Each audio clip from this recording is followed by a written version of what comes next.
السلام عليكم ورحمة الله وبركاته. waxaynu ka shaqeynaynaa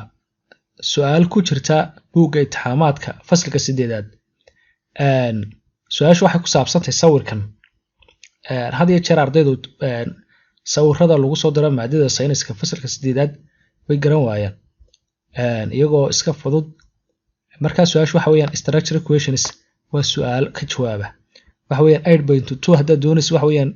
chapterka electricity and magnetism weeyaan. Marka waxa lagu yiri look waxaad eegtaa at the diagram sawirkan dabadeetna answer waxaad ka jawaabtaa the following waxa ku su'aalahan soo socda. Marka hore sawirkan eeg kadibna waxaad isku daydaa inaad ka jawaabto su'aalahan soo socda. Sawirka marka hore haddii eegno waxa weeyaan halkan waxa ku jirta birlab cidhifkani waa south waa koonfur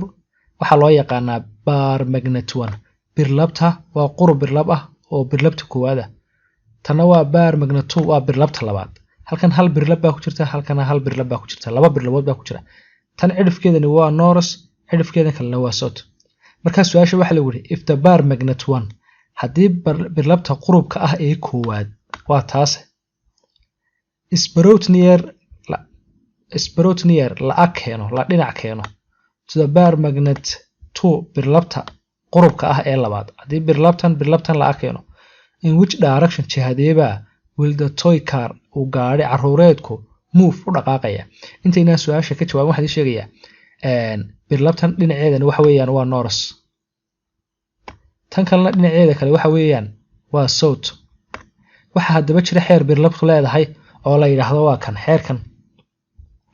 like balls cidhifyada isku midka ah rebel way kala didaan way kala fogaadaan unlike balls cidhifyada kala duwanina attract way soo jiitaan hadaba waa su'aale labadan birlabood miyay soo jiidanayaan mise way kala fogaanayaan dabcan way soo jiidanayaan sababtoo waa laba cidhifo kala duwan marka wuxuu yiri in which direction jihade ayaa will the toy car oo gaarigu move dhaqaaqaya waxaad oranaysaa gaarigu wuxuu dhaqaaqayaa dib u dhaqaaqaya oo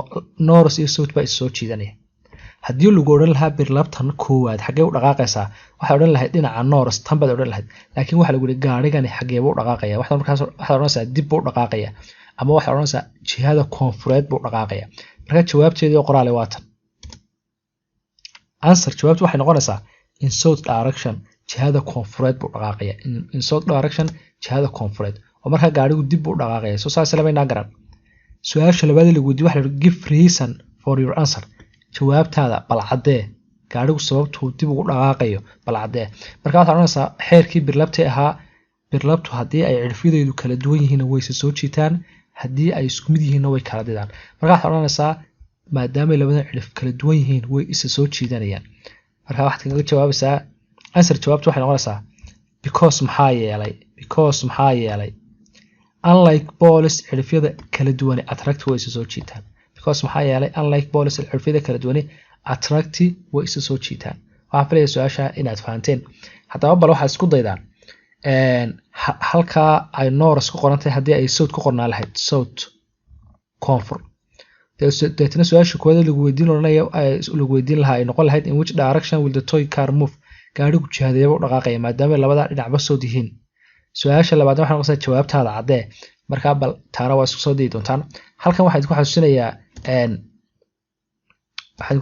xeerka remember waxaad xasuusataa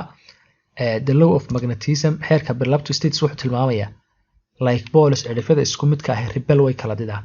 unlike balls cidhifyada kala duwanna attract way soo jiitaan marka xeerkan haddaad xifdisan tahay waxa weeyaan waad ka jawaabi kartaa laakiin haddaan xeerkan xifdisanayn kama jawaabi kartid wassalaamu calaykum waraxmatullaahi wabarakaatuh